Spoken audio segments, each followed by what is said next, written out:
नमस्ते दोस्तों, कैसे हैं आप लोग। आज एक मित्र ने बात किया है। उन्होंने प्रश्न किया है कि क्या कारण है कि जो सभी सद्गुरु हैं वो एक ही बात दोहराते रहते हैं, ध्यान करो ध्यान करो ध्यान करो। चलिए थोड़ा सा बात करते हैं। पिछले हफ्ते क्या हुआ। पिछले हफ्ते मेरी मुलाकात एक बहुत खास इंसान से हुई। उनका नाम है मुल्ला फजलुद्दीन। अब आप सोचोगे मुल्ला फजलुद्दीन कौन है। बात यह हुई कि मैं मार्केट से जा रहा था, किसी ने मेरे कंधे पे हाथ रखा। मैं कहा जी बताइए। कहता है मैंने आपसे एक प्रश्न करना है। मैं कहा बोलिए। कहते मेरा नाम मुल्ला फजलुद्दीन है, मैं मुल्ला नसरुद्दीन का बेटा हूं। मैं कहा अच्छा। कहते आपके गुरु चले गए और इतने साल हो गए ना किसी ने मुल्ला नसरुद्दीन को याद किया, और अगर कोई मुल्ला नसरुद्दीन को याद नहीं कर रहा तो कोई उसके बेटे को क्यों याद करेगा। मैं कहा बात तो ठीक है। तो कहता आपको नहीं लगता लोगों को मेरे मुताबिक पता होना चाहिए। मैं तो इतना खास इंसान रहा हूं। हमेशा से भगवान ने अपने प्रवचनों में मेरे को याद किया है कई बार, और जितनी बार याद किया है मेरे पिता को मुल्ला नसरुद्दीन को, आधी बार तो शायद मेरे को भी याद किया हो। मैं कहा हाँ बात तो ठीक है। तो मैं कहा टेंशन ना लो, आज से हम आपको हमेशा याद करेंगे। हमारी तरफ से कहीं पर भी कोई कमी नहीं होगी आपको याद करने में। तो फिर उन्होंने मेरे को एक बात बताई। उन्होंने कहा कि मैंने जब उन्हें ये बात बोली कि मेरे को कुछ अपने जीवन के बारे में खास बताइए, तो उन्होंने कहा ठीक है मैं आपको कुछ खास बताता हूँ। तो मैंने कहा बताइए। कहते एक बार मैं भगवान रजनीश के पास, ओशो के पास गया, और मैंने कहा कि भगवान मैं आपसे संन्यास लेना चाहता हूँ, पर मेरे को कुछ अलग तरीके का संन्यास चाहिए जो किसी ने ना लिया हो। और जैसा कि दुनिया जानती है, भगवान के पास तो हर हर सवाल का जवाब होता था, पर उस दिन भगवान भी थोड़ा सा घबराए, ये अलग तरीके का संन्यास मैं इसे कहां से दूं। तो फिर उन्होंने कहा हाँ एक अलग तरीके का संन्यास है, क्या तुम लेना चाहोगे। उसने कहा जरूर, मैं अलग तरीके का ही संन्यास लेना चाहता हूं। तो कहते हैं मैंने तो सबको ये कहा है कि जो भी संन्यास लेगा वो ऑरेंज कपड़े पहनेगा, नारंगी, और गले में माला लगाएगा जिसमें मेरी तस्वीर लगी हो, मतलब उनके गुरु की। कहते मैं तुम्हें एक अलग तरीके का संन्यास देता हूं। कहते वो क्या। कहते तुम कपड़े चाहे अपने मर्जी के पहनो, पर एक शर्त है। कहते क्या। कहते तुम्हें माला पहननी है और उसमें इतना बड़ा लॉकेट लगाना है जिसमें तुम्हारे पिता की फोटो लगी हो, मुल्ला नसरुद्दीन की। फजलुद्दीन भी सुन के घबराया। क्यों। क्योंकि मुल्ला नसरुद्दीन भी तो अपने जीवन में आड़े तिरछे रहे। उन्होंने भी कभी कोई ढंग की बात तो की नहीं। उसे पता चला, उसने सोचा कि ये तो बहुत बड़ी आफत बन जाएगी, पर अब मुकर नहीं सकता था। तो उसने हिम्मत करके अपने गले में अपने पिता मुल्ला नसरुद्दीन की तस्वीर लगा ली, और जब लगाई तो लोगों ने उस पर हंसना शुरू किया। और लोगों ने पूछा ये तूने अपने पिता की तस्वीर क्यों लगा रखी है।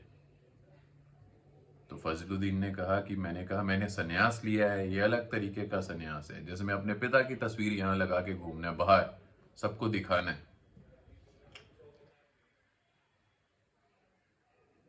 तो हफ्ता 10 दिन हुए, 15 दिन हुए, लोगों ने उसका मजाक बनाना शुरू कर दिया। वो इतना घबराया कि उसने वापस आकर भगवान से माफी मांगी और कहा, मेरे को इस सन्यास से छुटकारा दीजिए, मेरे को ये वाला सन्यास नहीं चाहिए, मेरे को पुराना सन्यास ही दो। कम से कम रजनीश की तस्वीर यहाँ देखकर कोई कुछ बोलता तो नहीं है। सबको पता है रजनीशी सन्यासी है, कोई दिक्कत नहीं है। पर अब तो लोग कहने लगे हैं ये मुल्ला भी सबको सन्यास देने लगा, मुल्ला नसरुद्दीन। तो बात यह है भाई, इंसान की वासनाएं कभी बदली नहीं। इंसान हमेशा से वैसे ही पागल रहा है और हर बीमारी का इलाज सिर्फ एक है कि आप शांत हो जाए, आप शांत होकर चीजों को देख सकें और समझ सकें। और ध्यान जो है ना, वो हमें यही देता है। वो हमें क्या देता है? हमें वो शांति देता है कि हम चीजों को गहरे से देख पाएं और समझ पाएं। यही कारण है कि सभी सद्गुरुओं ने एक ही चीज के ऊपर जोर दिया कि ध्यान करो। और अगर सच में तुम्हें कुछ अलग चाहिए तो एक वही तरीका तुम भी कर लो। अपने पिता की इतनी बड़ी तस्वीर लगा लो, इतनी बड़ी यहां पर, और कपड़ों के बीच में मत छुपाना, बाहर रखना और फिर तमाशा देखना। पहली बात तो ये है, इस दुनिया में किस बेटे ने कभी अपने बाप की बात मानी है? और हर बाप अपने बेटे को दुनिया का सबसे ज्यादा नालायक बेटा ही समझता है। तो तुम भी एक काम करो, अपने पिता की तस्वीर लगा लो इतनी बड़ी, गले में बाहर बाहर रखना, और सारी हेकड़ी निकल जाएगी सन्यास की, ध्यान की। सच ये है, लोग अपने माता पिता की भी जो इज्जत करने का ड्रामा करते हैं ना, वो अपनी सहूलत के हिसाब से। उन्हें पता है माँ बाप की इज्जत नहीं करेंगे तो प्रॉपर्टी नहीं मिलेगी, पैसा नहीं मिलेगा, ज़रूरतें पूरी कैसे होंगी, स्ट्रगल लाइफ में और बढ़ जाएगा। ये तो कभी हजारों लाखों में कभी कोई एक आधा बाप ऐसा मिलता है जो अपने बच्चे को सच में बहुत प्यार करता है। अब बहुत लोग कहेंगे नहीं नहीं मेरे पिता हमें प्यार करते हैं, बात सच है। पर वो भी कहीं ना कहीं अपने बच्चों को एक इन्वेस्टमेंट की तरह देखते हैं कि आज मैं बच्चे में ये सारी चीजें डाल रहा हूं, बच्चा कामयाब होगा, बहुत सारा पैसा कमाएगा, तो मेरा भविष्य अच्छा रहेगा। चलो कुछ लोग ये कहेंगे कि नहीं, पैसों के लिए अब माँ बाप स्मार्ट हो चुके हैं। हाँ, हो गए होंगे स्मार्ट, कोई दिक्कत नहीं है। क्यों? क्योंकि आज के ज़माने में तो बहुत केसेस ऐसे सुनने को मिलते हैं कि बुजुर्ग माँ बाप को बच्चे घर से निकाल देते हैं अगर उन्होंने कहीं प्रॉपर्टी पे पहले ही साइन कर दी हो। तो इसलिए माँ बाप भी समझदार है, आखिरी टाइम तक प्रॉपर्टी के पेपरों पर कभी साइन नहीं करते। क्यों नहीं करते? इसीलिए नहीं करते। पर तब भी हम मान लेते हैं कि कोई हजारों लाखों में ना एक इंसान ऐसा होगा जिसके पिता ने उसे सच में प्यार बहुत ज्यादा दिया है, बिना ये सोचे कि ये मेरी इन्वेस्टमेंट है। और इस दुनिया में बहुत मुश्किल से वो बेटा खोजना है पड़ेगा आपको जिसे अपने बाप से सिवाय प्यार और इज्जत से कुछ ना चाहिए हो। तो बात ये है भाई कि अगर गुरुओं ने बात कही है कि ध्यान करो, तो उसका कारण यही है। एक एक दिन पहले मेरे को किसी ने कहा, उन्होंने मेरे को कहा कि खुशवंत जी, यहाँ पर अभी कितना मुश्किल है जिंदगी में चलना। जिस जमाने में गाड़ियां, बड़े बड़े बंगले नहीं होते थे, तो उस वक्त कितना अच्छा था। मैं कहा नहीं, कोई फर्क नहीं पड़ा।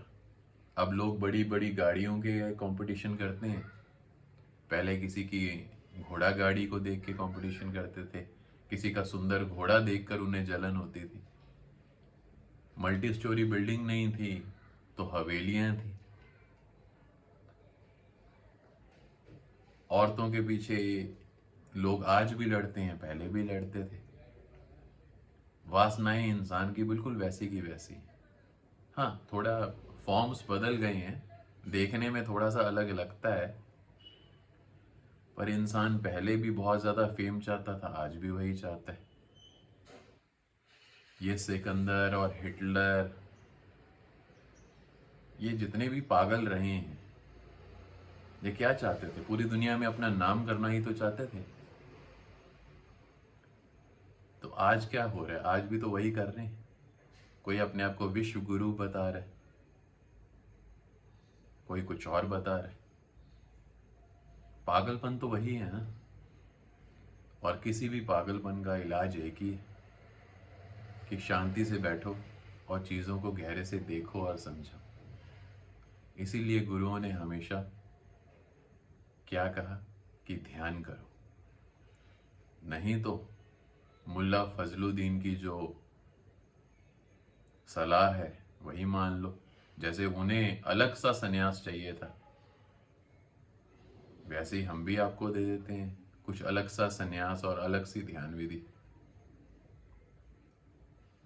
तुम एक काम करो, एक ध्यान विधि है, उसमें तुम्हें कोई नाम नहीं जपना, कुछ और नहीं साधना। बस पूरे महीने में ना एक चावल का दाना खाना और पानी पीना, और 5 साल में तुम्हें ब्रह्म ज्ञान हो जाएगा। मैं गारंटी देता हूं, वापस आ जाना मेरे पास। 5 साल, 5 महीने तुम जिंदा रह गए, गनीमत है। 5 हफ्ते तुम रह गए तो बहुत गनीमत है। कुछ अलग सा चाहिए तो ये बेकार की चीजों में मत फंसो, अच्छे से जिंदगी अपनी जियो, सुखी रहोगे। कोशिश करो, ध्यान करो। नहीं तो मुल्ला फजलुद्दीन की सलाह तुम्हें बताइए, वो तुम्हें कुछ अलग दे देते हैं और वो अलग करके करके आ जाना फिर। तो आराम से जिंदगी जियो भाई। हो सके तो थोड़ा बहुत ध्यान कर लो, नहीं होता तो कोई इतनी आफत नहीं है। इस दुनिया में कितने लोग हैं? करोड़ों अरबों लोग हैं जो ध्यान नहीं कर रहे। जिंदगी चल ही रही है ना, धक्का लगा ही रहे हैं जिंदगी को, क्या दिक्कत है? तुम भी वैसे जीते जाओ। किसने कहा है ध्यान व्यान के चक्कर में फंसो? तो भाई मजे से जिंदगी निकालो, फालतू की चीजों में अपना समय मत खराब करो। ठीक है, बस इतना कहकर मैं आपसे और बाकी सभी दोस्तों से इजाजत चाहता हूँ। नमस्कार।